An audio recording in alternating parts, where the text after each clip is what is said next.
Hey everyone, and welcome back to our channel. Today, we're journeying back in time, thousands of years, to the cradle of civilization itself.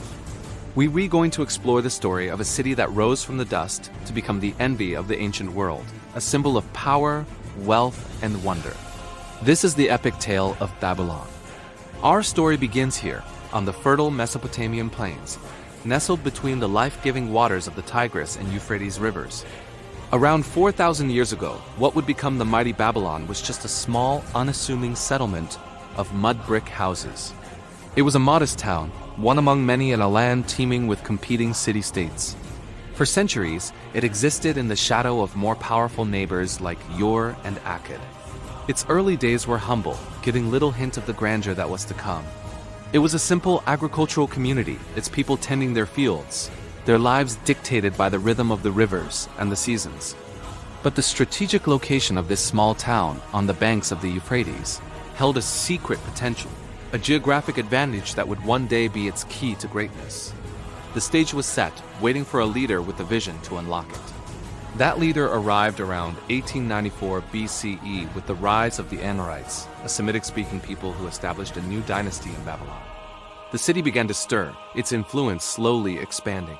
But it was under the sixth king of this dynasty that Babylon would truly be forged into an empire. His name was Hammurabi. Ascending to the throne in 1792 BCE, Hammurabi was a brilliant strategist, a cunning diplomat, and a relentless military commander. He inherited a small kingdom, and over 3 decades of rule transformed it into a sprawling empire that controlled all of Mesopotamia. Through a series of masterful campaigns, he defeated his rivals one by one. He dammed rivers to cut off water supplies to enemy cities and then released them to show his power. He forged and broke alliances with calculated precision, always keeping his eye on the ultimate prize, total domination of the region. Under his rule, Babylon became the undisputed capital, a center of political and military might. But Hammurabi's greatest legacy wasn't one on the battlefield. It was carved in stone. He commissioned the creation of one of the earliest and most complete written legal codes in history, the Code of Hammurabi. A towering black diorite stele was erected in the city's public square, inscribed with 282 laws that covered everything from commerce and property disputes to family law and crime. The principle was clear: an eye for an eye, a tooth for a tooth. This code wasn't just a list of rules, it was a powerful statement. It declared that justice was not arbitrary, but was dispensed by the state, under the authority of the gods and the king. It established order, unified his diverse empire under a single standard, and cemented Babylon's role as a center of justice and civilization. Hammurabi had laid the foundation, and for a time, Babylon flourished. After Hammurabi's death, his empire began to fracture. Over the next 1,000 years, Babylon experienced periods of decline, falling under the control of various foreign powers, including the Hittites and the Kassites. The city's light seemed to dim, but the spirit of Babylon was not extinguished. It was merely waiting for its moment to be rekindled, to shine brighter than ever before.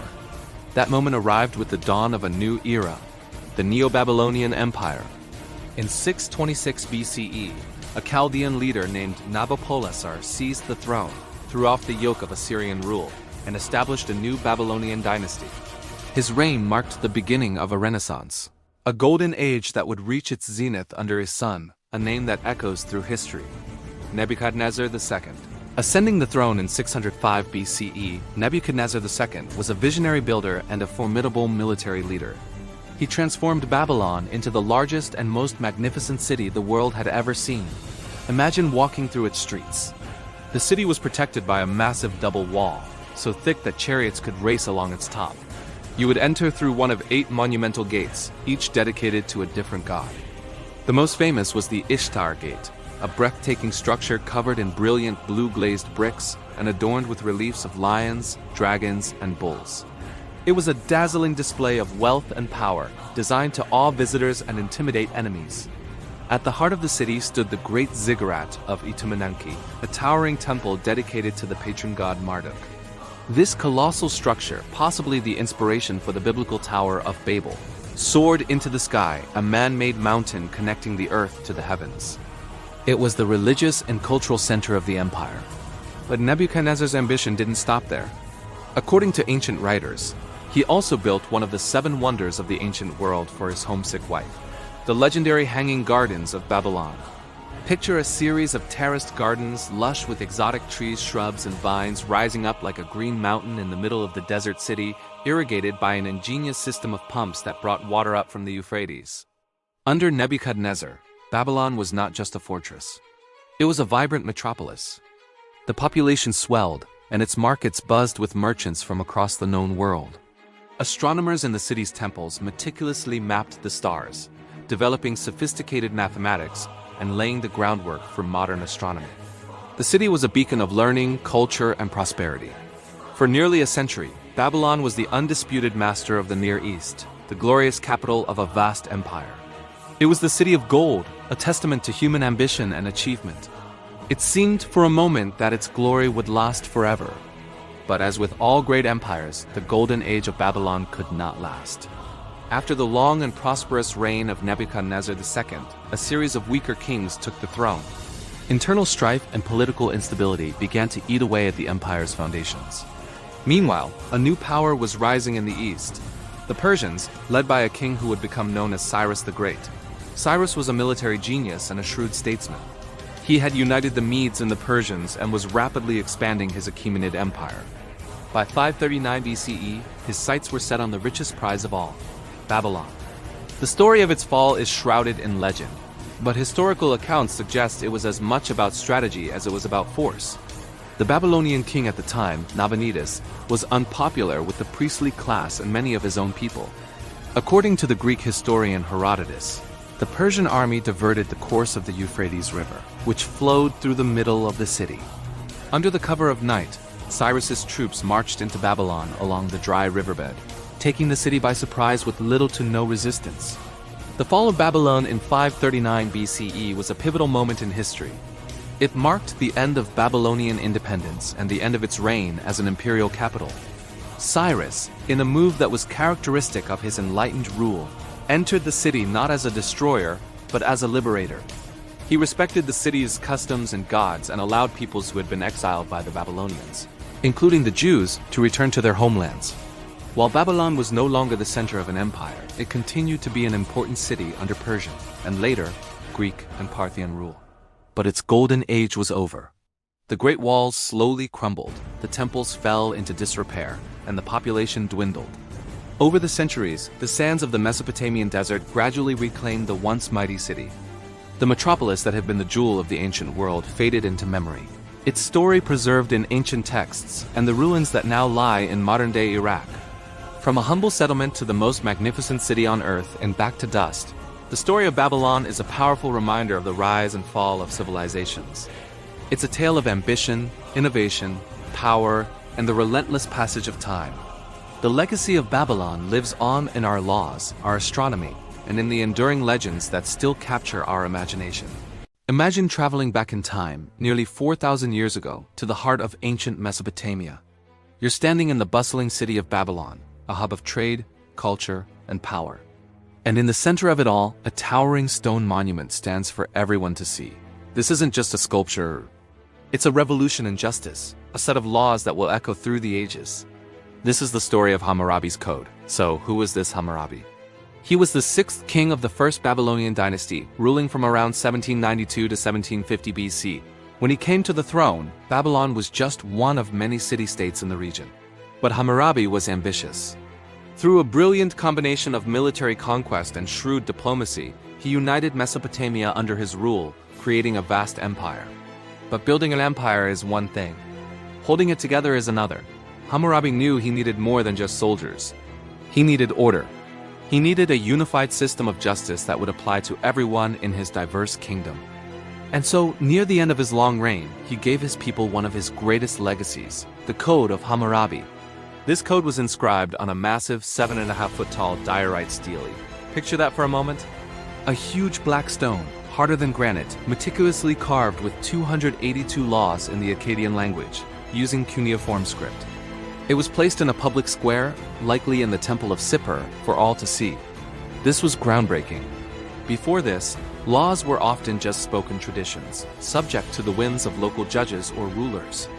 By carving them in stone and putting them on public display, Hammurabi was making a powerful statement. The law is permanent, it's transparent, and it's for everyone. It wasn't a secret held by the elite. It was the bedrock of their society. At the very top of this imposing stele, there's a fascinating carving. It shows King Hammurabi standing respectfully before a seated figure. That figure is Shamash, the Babylonian god of the sun, but more importantly, the god of justice. In the carving, Shamash is extending to Hammurabi a ring and a staff, symbols of divine authority and power. The message is crystal clear. These laws don't just come from a king. They come from the gods themselves. This divine endorsement gave the code immense authority. Questioning the law was like questioning the will of the gods. This masterstroke of political propaganda ensured that Hammurabi wasn't just seen as a conqueror, but as a righteous king, a shepherd chosen by the divine to guide his flock. Now, let's get into the laws themselves. What did they actually say? The most famous principle, the one everyone has heard of, is lex talionis, the law of retaliation. Or as it's more commonly known, an eye for an eye, a tooth for a tooth. Law 196 states, if a man put out the eye of another man, his eye shall be put out. Law 200 says, if a man knock out the teeth of his equal, his teeth shall be knocked out. This sounds incredibly harsh to us today, and it was. But in the context of the time, it was actually a step forward. It replaced blood feuds and endless cycles of vengeance with a system of proportional retribution. The punishment was designed to fit the crime, no more, no less. It limited personal vendettas and brought disputes under the control of the state. But here's where it gets complicated. The eye for an eye principle didn't apply to everyone equally. Babylonian society was strictly hierarchical, divided into three main classes: the Awilim, or the upper class of nobles and property owners; the Mushkinim, or commoners and free people; and the Wardem, or slaves. The punishments you received, or the compensation you got, depended heavily on your social status. For example, if a nobleman blinded a commoner, he didn't lose his own eye. Instead, he just had to pay a fine 1 mina of silver. And if he blinded a slave, the fine was even smaller, just half the slave's value. So while the code established the rule of law, it also cemented the existing social inequalities. Justice wasn't blind. It saw social class very clearly. The code covered an astonishingly wide range of everyday life. It was a comprehensive legal manual for a complex urban society. There were laws about property, ensuring that if your house collapsed and killed the owner, the builder would be put to death. There were laws about trade and commerce, setting fixed wages for laborers and artisans. A field worker earned 8 gur of corn per year, while a tailor earned 5 shekels of silver. This prevented exploitation and standardized the economy. There were consumer protection laws, too. If a tavern keeper was caught watering down beer or overcharging customers, the punishment was death by drowning. They took their beer very seriously in Babylon. Family law was also a major focus. The code laid out rules for marriage, divorce, inheritance, and adoption. It treated marriage as a legal contract that required a formal document. A man could divorce his wife if she was unable to have children, but he had to return her dowry and provide for her. While the society was patriarchal, the code did offer women certain protections. A woman could own property, engage in business, and if she was divorced without good cause, she could take her dowry and return to her father's house. These provisions were quite progressive for their time, acknowledging that women had certain rights that needed to be protected by the state. The code also introduced concepts that are fundamental to modern legal systems. One of the most important was the presumption of innocence and the need for evidence. The very first laws in the code deal with false accusations. If a man accused another of a crime but couldn't prove it, the accuser would be put to death. This was a powerful deterrent against making baseless claims. It meant that you had to bring witnesses or evidence to court. Your case was decided not just on hearsay, but on facts presented before a panel of judges. This emphasis on evidence and due process is a cornerstone of justice systems all over the world today. Hammurabi understood that for justice to be fair, it had to be based on truth. So what happened to the stele? For centuries, it stood as a symbol of Babylonian power, but empires rise and fall. Around 1158 BC, the Elamites from modern-day Iran sacked Babylon and carried the stele off as war booty to their capital, Susa. There it remained, forgotten for over 3,000 years. It was only in 1901 that a team of French archaeologists rediscovered it during an excavation. The discovery was sensational. It was a perfectly preserved window into the ancient world, a direct message from one of humanity's earliest civilizations. The stele was taken to Paris, where it remains one of the most prized treasures of the Louvre Museum today. The impact of Hammurabi's code on the course of human history cannot be overstated. It wasn't the very first law code. The Code of Ur-Nammu predates it by a few centuries, but it was by far the most complete and influential of its time. Its principles spread throughout the Near East and beyond. You can see echoes of its eye for an eye philosophy in the laws of the Hebrew Bible, specifically in Exodus and Leviticus. While later legal systems, like those of the Greeks and Romans, developed more sophisticated philosophical approaches to justice, the foundation laid by Hammurabi, the idea of a written, public, and comprehensive set of laws, endured. It represents a critical moment in our journey as a species, the moment we began to move from a world ruled by brute force to a world governed by written rules. It's a testament to the enduring human desire for order, fairness, and a society where disputes are settled not with swords, but with words and reason. Of course, it was an imperfect system, reflecting the biases and inequalities of its time. But it was a monumental first step. It showed that a king's greatest strength wasn't just his army, but his ability to create a just and orderly society for his people. The stone may be ancient, but the quest for justice it represents is timeless. Gaze upon this monumental structure, a man-made mountain of mud brick piercing the Mesopotamian sky. This is a ziggurat, a testament to an ancient civilization's ambition and faith. For thousands of years, these colossal step pyramids have stood as silent witnesses to the rise and fall of empires, their very form speaking of a deep human yearning to connect with the heavens. They were more than just buildings. They were the spiritual and physical heart of cities like Ur, Uruk, and the legendary Babylon. Today, we journey back in time to climb the sacred steps of these ancient wonders and uncover the secrets they hold. Why did the Sumerians, Akkadians, Babylonians, and Assyrians pour so much of their resources and labor into these towering temples? What did they represent, and what stories do their weathered ruins tell us about the dawn of civilization itself? Join us as we explore the ziggurats, the stairways to heaven. In the flat, sun-drenched plains of Mesopotamia, where the sky felt both immensely vast and tantalizingly close, a ziggurat was a solution to a fundamental problem: how to bridge the gap between humanity and the gods. The people of ancient Mesopotamia believed their deities resided in the heavens, on distant mountains. Since their own land was a river valley, devoid of natural peaks, they decided to build their own. Each ziggurat was a cosmic axis, a vertical link connecting the three layers of the universe: the underworld below, the mortal world on the surface, and the divine realm above. The structure itself was a series of stacked platforms, or terraces, each smaller than the one below it, culminating in a shrine at the very top. This shrine was considered the literal waiting room for a god, a sacred space where the divine could descend to meet with humanity, represented by the high priest. It wasn't a place for public worship. Access was incredibly restricted. The common people would gather at the base, looking up in awe as priests performed rituals, made offerings of food and incense, and relayed the will of the gods. The ziggurat wasn't just a temple. It was a physical manifestation of the cosmic order, bringing the heavens down to earth and elevating the city to a sacred status. The construction of a ziggurat was a monumental undertaking, often spanning generations of rulers who would add their own layers and renovations. The core was typically made of sun-dried mud bricks, a plentiful resource in the river valley. The outer layers, however, were made of more durable, water-resistant baked bricks, often glazed in different colors. These colors were not random. They held symbolic meaning.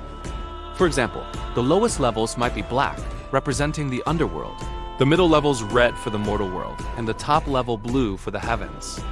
Imagine seeing this in its prime, a vibrant, multi-hued tower shimmering under the Mesopotamian sun, a stark and beautiful contrast to the earthy tones of the surrounding city. Immense ramps and staircases wound their way up the sides, designed for grand ceremonial processions. The sheer scale was meant to inspire awe and reinforce the power of both the gods and the king who commissioned the structure. The king, as the chief servant of the city's patron god, was responsible for the ziggurat's construction and maintenance. Building or restoring a ziggurat was a supreme act of piety, an achievement recorded with great pride in royal inscriptions. It demonstrated the king's devotion and his ability to mobilize the resources of the state, thereby securing divine favor and prosperity for his people. Of all the ziggurats ever built, none captures the imagination quite like Itimenanki, the great ziggurat of Babylon. Its name in Sumerian means the foundation of heaven and earth. Dedicated to Marduk, the patron god of Babylon, this structure was the true heart of the most magnificent city of the ancient world. Ancient writers like the Greek historian Herodotus described it with astonishment. He reported a solid central tower, on top of which stood a second tower, then a third, and so on, up to 8 towers in all. He wrote that the ascent was a spiral path running around the outside. While his account might have some inaccuracies, it paints a picture of an unbelievably massive structure. At its zenith, under kings like Nebuchadnezzar II, Itimenanki likely soared to a height of around 91 meters, or 300 feet, dominating the city's skyline. It was the centerpiece of a vast sacred precinct, surrounded by courtyards, storerooms, and living quarters for the priests. The city of Babylon itself was a marvel of engineering and art, with its famous Ishtar Gate and hanging gardens, but the ziggurat was its spiritual anchor. For the Babylonians, Itimenanki wasn't just a temple. It was the center of the world, the place where creation began, personally blessed by their chief god Marduk. The fame of Babylon's ziggurat spread far and wide, and it is widely believed to be the historical inspiration for the biblical story of the Tower of Babel. The account in the book of Genesis describes a united humanity, speaking a single language, attempting to build a city with a tower that could reach the heavens. In the story, God, seeing their hubris, confuses their language and scatters them across the earth. When you consider the sheer scale of Itimenanki, it's easy to see how it could inspire such a myth. To ancient travelers from simpler, less urbanized societies, a 300-foot-tall structure built by a powerful, unified empire must have seemed like an act of defiance against the natural order, an audacious attempt to storm the heavens.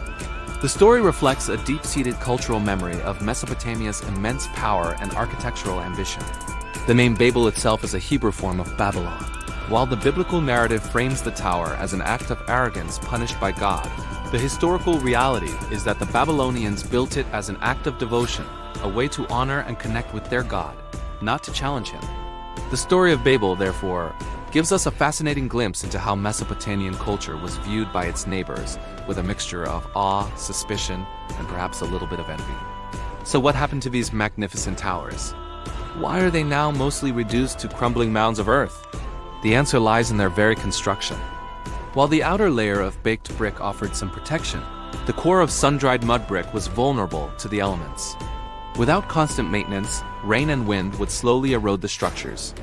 More importantly, when empires fell, their successors often had little interest in maintaining the temples of a conquered people's gods. Sometimes the bricks of an old ziggurat were even scavenged and repurposed for new construction projects.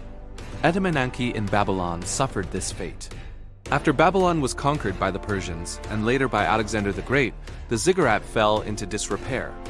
Alexander had plans to restore it to its former glory, but he died before the project could truly begin. Over the centuries, it was dismantled, its bricks carried away, until all that remained was a massive depression in the ground, a ghost of its former self. The great ziggurat of Ur in modern-day Iraq has fared better. It was partially reconstructed in the 20th century, giving us the best impression we have today of what these structures looked like. Standing at its base, you can still feel the immense sense of scale and purpose that animated its builders thousands of years ago. The legacy of the ziggurat, however, extends far beyond its physical ruins. It represents a pivotal moment in human architecture and religious thought. The concept of a man-made sacred mountain, a structure designed to mediate between the earthly and the divine, is a powerful one that echoes through history. You can see its influence in other stepped structures around the world, like the pyramids of Egypt and the Americas, even if they developed independently. The fundamental idea of building upwards to get closer to a deity is a near-universal human impulse. The ziggurat also tells us a profound story about the birth of cities and states. These structures were not just religious monuments. They were massive public works projects that required centralized authority, sophisticated planning, and the labor of thousands. They helped to unify the population, giving them a shared purpose and a common identity centered on the city's patron god. They were symbols of royal power and civic pride. They announced to the world that this city, this kingdom, was blessed by the gods and ruled by a powerful king. They were a declaration in brick and mortar of a civilization's place in the cosmos.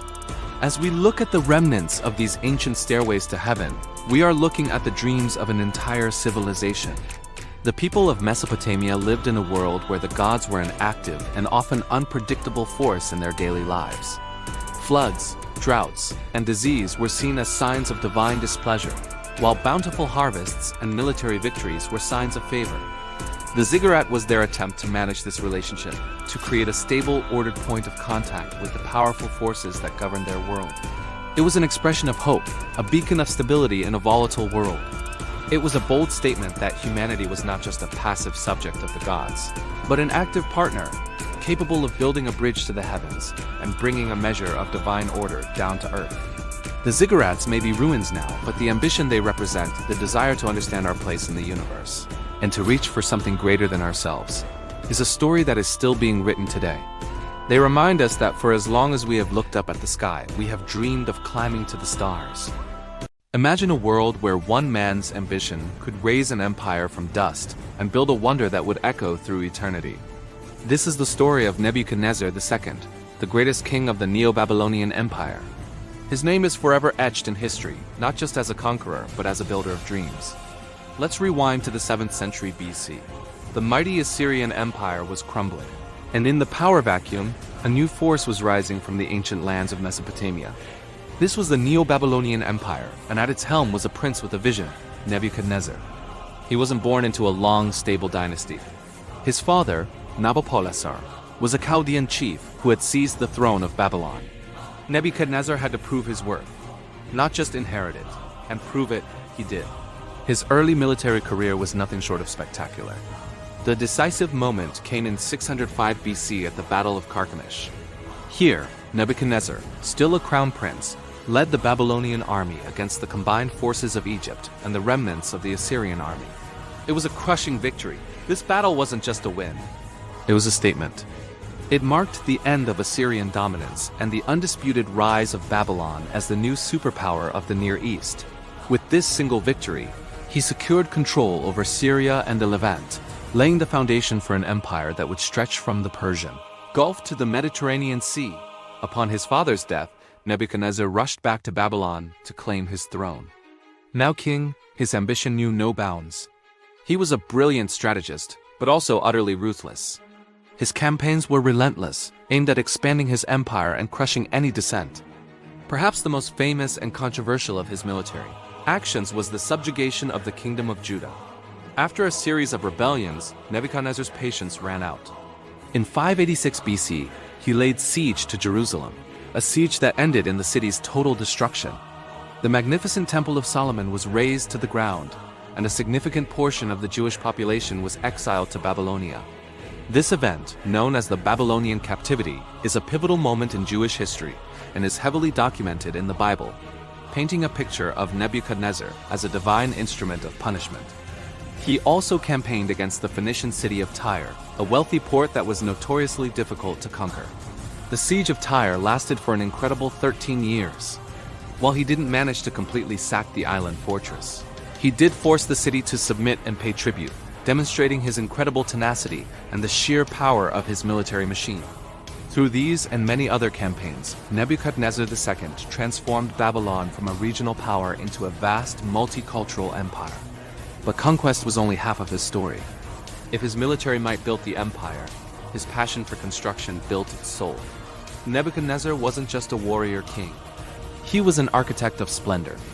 He famously wrote in his inscriptions, "I have made the city of Babylon the most magnificent of all cities." And he wasn't exaggerating. He embarked on a building program so vast, so ambitious, that it transformed Babylon into the largest and most breathtaking city in the ancient world. The heart of his project was the city itself. He ordered the construction of a massive double wall system around Babylon. The outer wall was so thick that, according to the Greek historian Herodotus, a 4-horse chariot could turn on top of it. These weren't just for defense. They were a declaration of power, a symbol of Babylonian invincibility that could be seen from miles away. Within these walls, the city was a marvel of urban planning. At its center stood the Grand Processional Way, a sacred road paved with limestone and breccia. Its walls were lined with bricks of brilliant blue glaze, decorated with about 120 lions, bulls, and dragons, symbolizing the gods. Imagine walking down this path during a religious festival, the vibrant colors shimmering in the Mesopotamian sun. It was designed to inspire awe and reverence in all who saw it. This magnificent road led to the city's most famous entrance, the Ishtar Gate. This wasn't just a gate, it was a masterpiece. Covered in lapis lazuli-colored glazed bricks, it depicted hundreds of alternating reliefs of dragons, the symbol of the god Marduk, and bulls, the symbol of the storm god Adit. Today, parts of the Ishtar Gate have been painstakingly reconstructed in the Pergamon Museum in Berlin, and even as a reconstruction, its scale and beauty are absolutely staggering. It gives us a glimpse into the grandeur that Nebuchadnezzar brought to life. He also rebuilt and enlarged the great ziggurat at Eminenki, which some believe to be the inspiration for the biblical Tower of Babel. This towering structure, dedicated to the chief god Marduk, soared into the sky, a man-made mountain in the heart of the city, connecting the earth with the heavens. Nebuchadnezzar's building projects were a testament to his piety, his power, and his desire to create a capital worthy of the gods and his empire. But of all his creations, one has captured the human imagination like no other: the legendary Hanging Gardens of Babylon. One of the 7 wonders of the ancient world, the gardens are shrouded in mystery and romance. The story goes that Nebuchadnezzar built them for his wife, Amadis of Media. She came from a green, mountainous land and found the flat, sun-baked plains of Mesopotamia depressing. To cure her homesickness, the king decided to recreate her homeland in the heart of his palace. He commissioned a structure of terraced gardens, rising tier upon tier, like a green mountain. Exotic trees, vibrant flowers, and lush plants from all over the empire were planted on these terraces. Water had to be ingeniously pumped up from the Euphrates River to irrigate the highest levels, a phenomenal feat of engineering for the time. It would have been an oasis of beauty and tranquility, a breathtaking spectacle of flora cascading down the sides of an artificial mountain. The strange thing is, for all of Nebuchadnezzar's detailed inscriptions about his building projects, he never once mentions the Hanging Gardens. Not a single Babylonian text has been found that describes them. Our knowledge comes from later Greek and Roman writers, who themselves were describing something they had only heard about.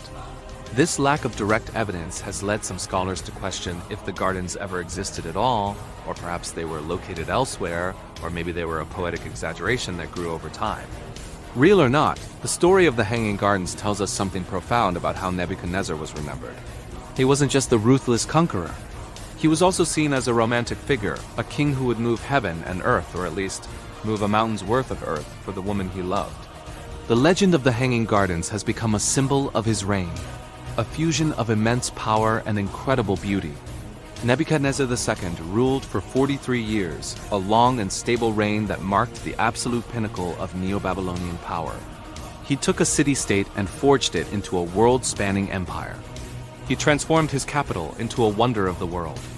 He was a military genius, a master builder, and a devout ruler who honored his gods with unparalleled splendor. His legacy is one of strength, ambition, and a vision of grandeur that few rulers in history can match. But empires, like all things, are mortal. After Nebuchadnezzar's death in 562 BC, the decline was swift. His successors lacked his charisma, his vision, and his political skill. A series of weak and short-lived kings followed, leading to internal instability. The empire that Nebuchadnezzar had built with such strength and precision began to fracture from within. Less than 25 years after his death, a new power was rising in the east. The Persians, led by Cyrus the Great. In 539 BC, the Persian army marched on Babylon. The once impenetrable walls that Nebuchadnezzar had built were breached, and the city fell, almost without a fight. The Neo-Babylonian Empire was absorbed into the vast new Persian Empire, and the golden age of Babylon came to an end. Yet, the legacy of Nebuchadnezzar II endures. Through biblical accounts, historical records, and the stunning archaeological remains of his city, his story continues to fascinate us. He was a man of immense contrasts, a destructive warrior and a creative genius, a tyrant to his enemies and a beloved king to his people. He represents the height of ancient Mesopotamian civilization, a final brilliant flash of glory before its light was extinguished. The king is long gone, his empire has turned to dust, but the legend of Nebuchadnezzar and the wonders he built in Babylon will live on forever. Picture this: towering city walls that kiss the sky, a brilliant blue gate adorned with mythical beasts, and gardens so lush they seem to float in midair.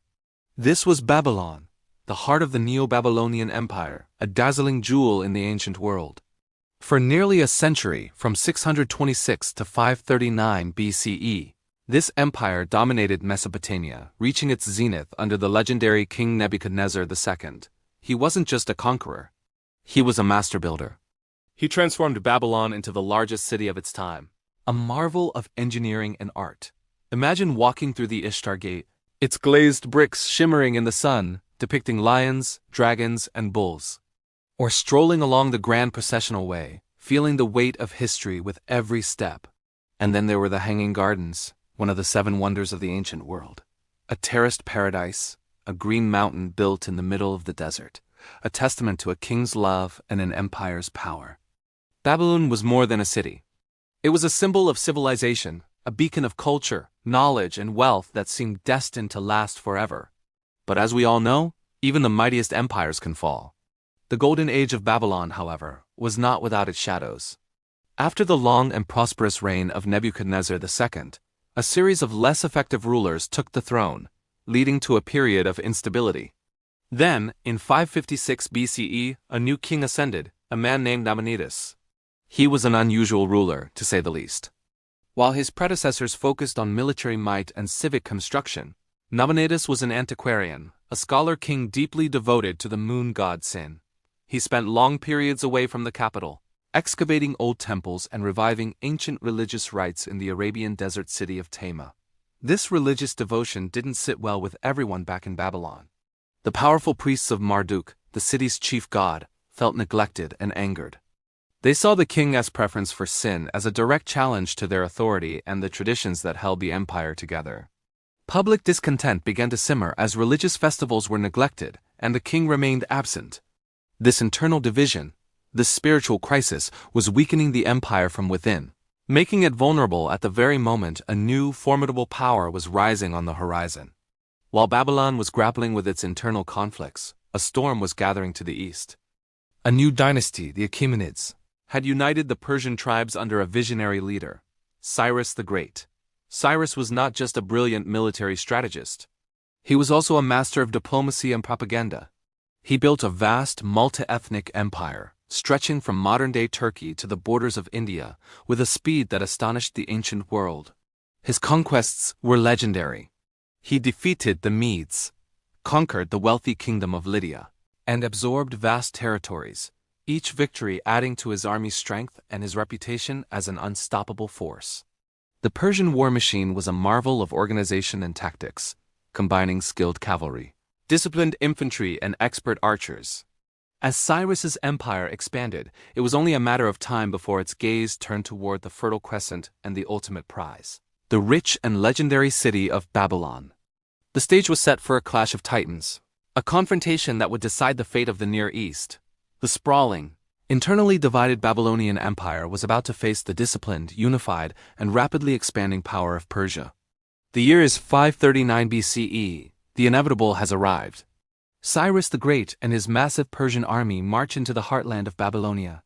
The Babylonian forces, led by Nabonidus' son, Belshazzar, attempt to halt the invasion at the Battle of Apis, near the Tigris River.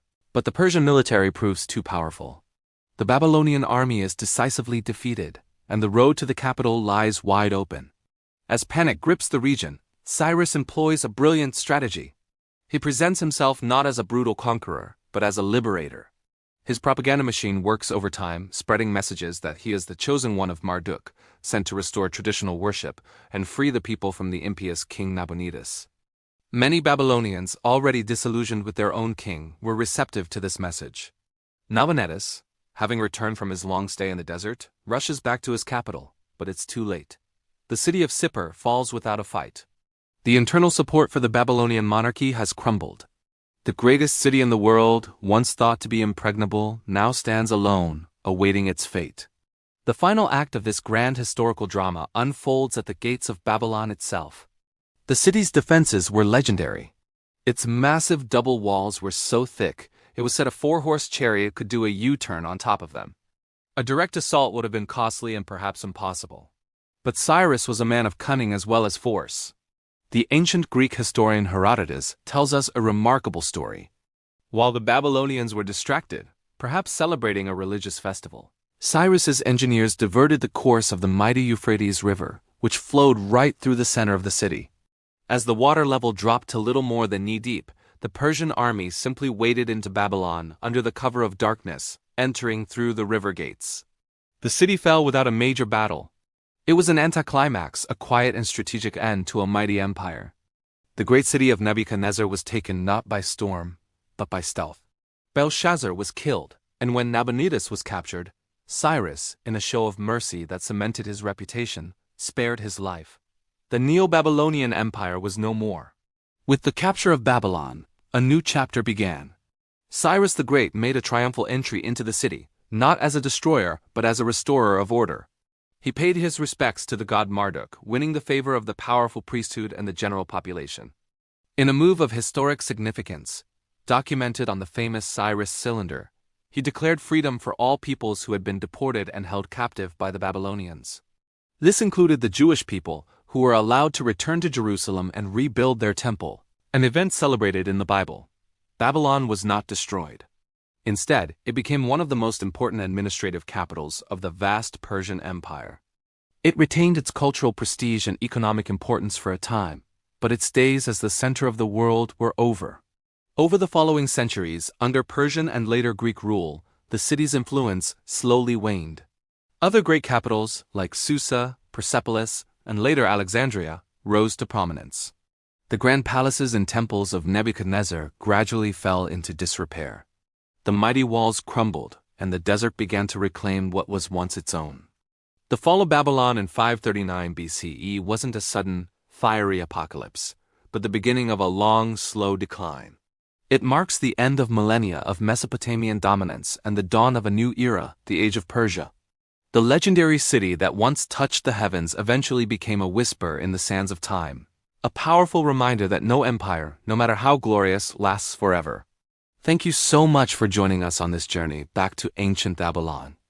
It's a fascinating story of power, belief, and the inevitable currents of history. If you enjoyed this video, please hit that like button, and don't forget to subscribe and turn on notifications so you won't miss our next dive into the past. What other fallen empires would you like to see us cover? Let us know in the comments below. Until next time, stay curious.